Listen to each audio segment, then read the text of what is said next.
Dios los bendiga, soy el pastor Gilberto Gutiérrez de la Iglesia Bautista Oreb de México, DF. Me da mucho gusto saludarlos en este día 5 de diciembre de 2019.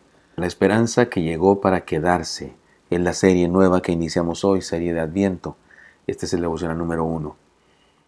La esperanza es una búsqueda. Aún recuerdo a mis hermanos y yo buscando los regalos que nuestros padres habían preparado para la Navidad, y me refiero a buscarlos antes del 25 de diciembre.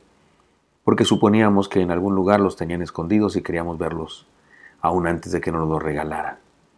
Pero el mero día, en la mañana de la Navidad, la fiesta, que significaba buscar el que llevaba tu nombre, era un asunto extraordinario.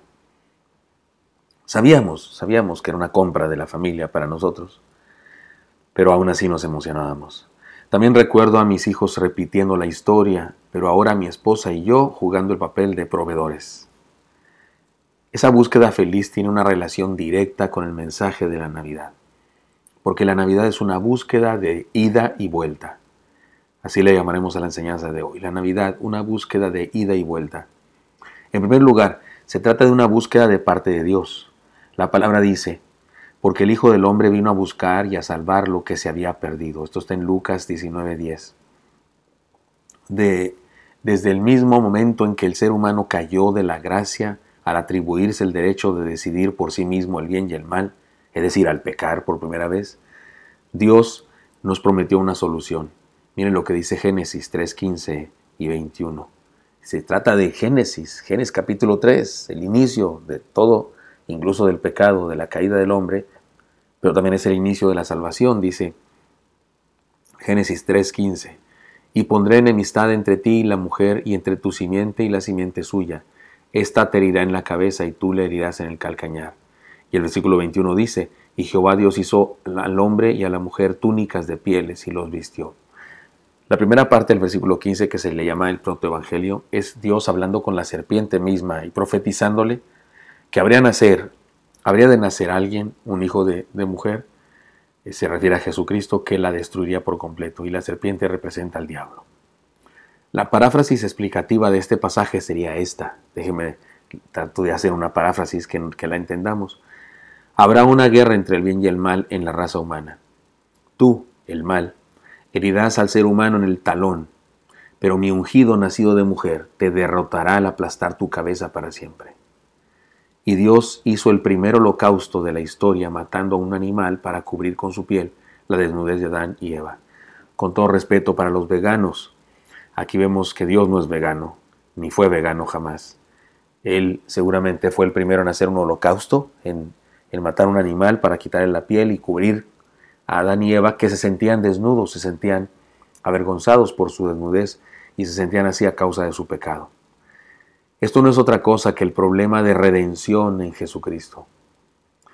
Él fue el Cordero de Dios. Perdón, dije el problema, la promesa. Esto no es otra cosa que la promesa de redención en Jesucristo. Él fue el Cordero de Dios que cubrió nuestro pecado con su sangre. Toda la historia a partir de Génesis es la historia de un Dios que nos busca. Nos buscó al llamar a Abraham desde la tierra prometida, porque Dios bajó y Dios buscó a Abraham. Y al buscarlo a él, nos buscó a nosotros, porque con él habría de perfeccionar o de iniciar y desarrollar un plan de salvación. Nos buscó al llamar a Moisés para liberar al pueblo de Egipto. Dios buscó a Moisés y al hacerlo nos buscó a nosotros. Nos buscó al formar una nación y un reino escogido. Nos buscó al mandar a sus profetas a llamar al pueblo al arrepentimiento. Nos buscó al prometer la llegada de su Hijo. Y sobre todo, nos buscó al hacerse un hombre y venir a nacer entre nosotros. Esa es la manifestación más impresionante, más extraordinaria de su búsqueda. El hecho de que haya dejado su trono de gloria y descendió a estar con nosotros. De hecho, ese es uno de los nombres de Jesús, nuestro Señor, Emmanuel, Dios con nosotros. No hay duda, la Navidad es una búsqueda. Dios vino a buscarnos. En segundo lugar, se trata de una búsqueda de parte de nosotros, por eso hemos llamado a esto, la Navidad, una búsqueda de ida y vuelta. En segundo lugar, se trata de una búsqueda de parte de nosotros, repito. En diferentes lugares de la Biblia, Dios nos desafía a buscarle. Por ejemplo, en Salmo 34:10.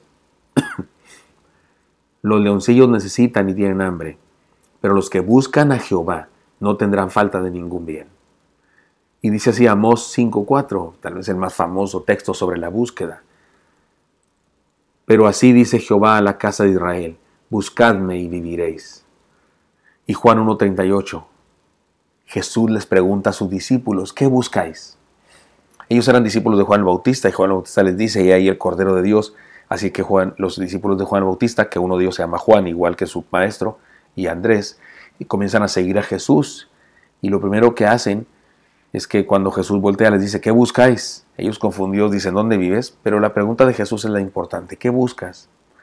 Podemos decir que nuestra búsqueda de Dios es en realidad una respuesta a su búsqueda de nosotros. Es decir, porque Él nos buscó primero, nosotros le buscamos, porque Él sembró en nosotros la necesidad. Es decir, que en tanto que Él nos está buscando a nosotros le buscamos a Él como respuesta, y el resultado es un encuentro hombre-Dios, un encuentro de nosotros con Dios. Los viajeros o magos que vinieron de Oriente, que durante esta serie seguramente hablaremos de ellos en algún momento, los viajeros o magos que vinieron de Oriente llegaron al palacio de Herodes porque buscaban a un niño rey. Y un niño rey se busca en los palacios, ¿no es cierto? Los pastores, después del mensaje que les dieron los ángeles, se apresuraron a Belén a buscar al niño rey que había nacido. Por supuesto, aquí vemos también la búsqueda humana en estos pastores. Nicodemo buscó a Jesús de noche, y el Señor a los primeros candidatos a discípulos de la historia les preguntó: ¿qué buscáis? El asunto es muy, pero muy claro.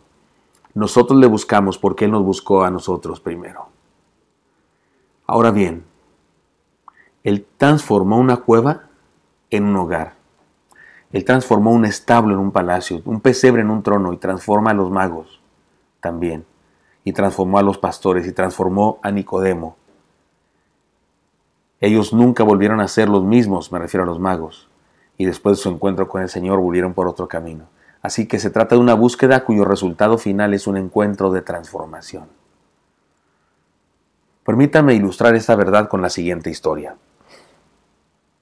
Había un hombre que se llamaba Jacob, y al salir de la cárcel a donde había caído por su mal comportamiento, nadie fue a recibirlo. Tuvo que caminar varias horas hasta su casa. Tenía vergüenza y dolor por lo que había hecho, pero en el fondo de su corazón tenía la esperanza de ser recibido por su familia. Dentro del penal había conocido al Señor Jesucristo, el Evangelio había conocido, y ahora era una nueva criatura. Pero no estaba seguro de que su esposa y sus hijos le creyeran. Cuando tocó la puerta y su esposa le dio el pase, todos estaban ahí. Su hijo mayor de 21 años dijo secamente: «Al fin te dejaron salir».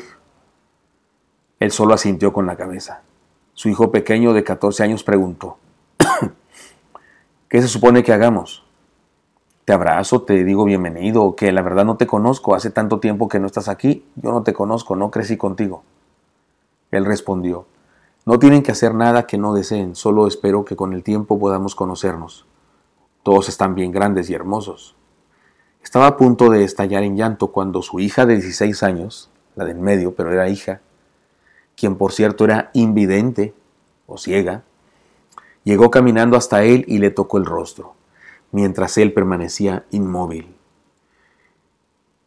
Ella palpaba su frente, sus ojos y su nariz y su boca, y él comenzó a derramar lágrimas. Ella le tocó el pecho y después tomó las manos, ambas manos, las llevó a su propia cara y las besó. Esta muchachita besó las manos de su padre. Su esposa y sus hijos, para quienes esa pequeña era su tesoro, comenzaron a llorar también en silencio. La pequeña finalmente se lanzó a sus brazos y le abrazó fuertemente mientras decía: eres mi papá, pero eres otro. Estoy segura, eres otro, algo pasó con tu corazón, pero ya no eres el mismo. Estoy segura que eres otro, seguía repitiendo, eres otro, mientras le seguía abrazando y besando el rostro. Su esposa, quien por cierto había comenzado a ir a una iglesia cristiana porque cuando iba a visitar la cárcel había recibido el mensaje también, y al salir de la cárcel ella, porque soy iba de visita, buscó a Dios también en una iglesia. Y le dijo a su esposo: tal vez ya no deberíamos llamarte Jacob, sino Israel, como el patriarca de la Biblia. Después lo abrazó y le dijo: tu hija no puede ver con sus ojos, tú lo sabes, pero ¿tiene alguna manera para ver el corazón. Y estoy segura que ella tiene razón. Eres otro. Dios te ha transformado. Tu familia, te decimos, bienvenido a casa. Hermanos y amigos, la Navidad es una aventura. Busquemos y encontremos la esperanza. Adoremos al que nació en Navidad y dejemos que transforme nuestra vida. Porque Él quiere transformar nuestra vida.